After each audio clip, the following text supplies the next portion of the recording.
বন্ধুরা দেখুন, আমার ছাদ বাগানে কিছু চন্দ্রমল্লিকা গাছের ফুল শুকিয়ে গেছে। এবার কি করব? এবার এই ডালগুলোকে আমি সমস্ত কেটে দেবো।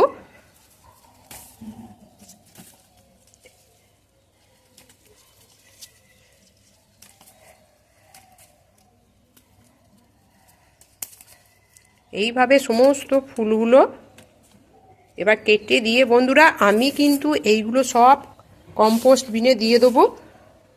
দুর্দান্ত একটা কম্পোস্ট সার তৈরি হয়ে যাবে। আমার বাগানে যত গাছ আছে যেগুলো শুকিয়ে গেছে আমি কিচ্ছু ফেলে দেবো না, এগুলো সমস্তটাই কম্পোস্ট তৈরি করব।